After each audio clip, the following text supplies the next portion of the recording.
রাতের দিকে বর হঠাৎ মেসেঞ্জারে দেখছি একটা ভিডিও পাঠায় যে পোলাও আর চিকেন। আমাকে বলেনি সে খাবে, বাট আমি এটা বুঝে গেলাম যে সে খাবে। বাড়িতে সব কিছু মজুদ থাকে তাই তৈরি করে ফেললাম এবং আপনার সঙ্গে শেয়ারও করে দিলাম।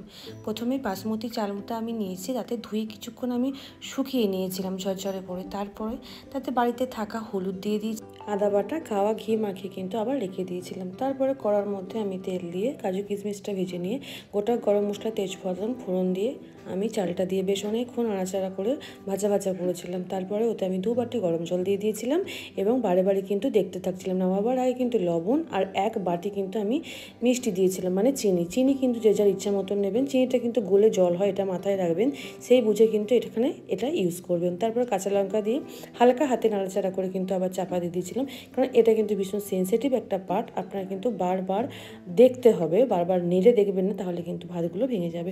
ব্যাস, ভীষণ ইজি এই রেসিপিটা, এমন কঠিন কিছু না।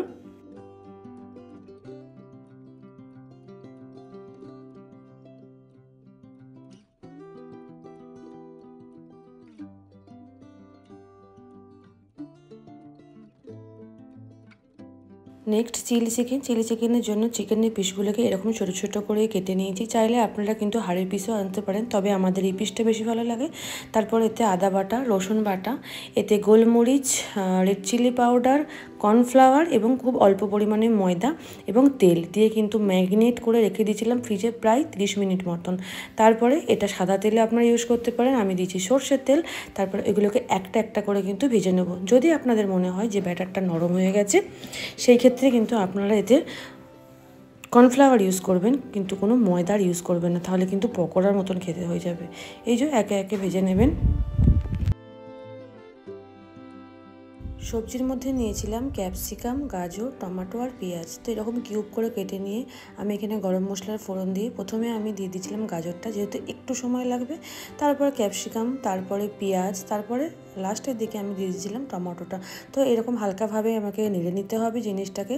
এখানে আমি লবণ দিয়ে দিয়েছিলাম। আর হ্যাঁ, সসটা রেডি করেছিলাম। সসটার জন্য আমি 3 চামচ মতন সয়া সস, চিলি সস এবং টমেটো সস, এই 3টেকে মিক্সড করে জল দিয়ে আমি রেখে দিয়েছিলাম এবং এটা আমি প্রায় 10-5 মিনিট মতো রেখে দিয়েছিলাম। তারপর সমস্ত ভেজিটেবলসগুলো ভাজা হয়ে যাওয়ার পর চিকেনটা দিয়ে দিয়েছিলাম। তারপরে ওটাকে একটু নাড়াচাড়া করে নিয়ে আমি দিয়ে দিয়েছিলাম এতে সসটা, এবং যখন গ্রেভি সস একসঙ্গে মাখো জাস্ট জম্পেশ হয়ে যাবে, লবণ আর অল্প একটু মিষ্টি দিয়ে দিয়েছিলাম এবং তারপরে আমি কিন্তু কর্নফ্লাওয়ার গুঁড়ো আরও দিয়ে দিয়েছিলাম, যাতে গ্রেভিটা সুন্দর হয় এবং একটু ঠিকই হয় তার জন্য।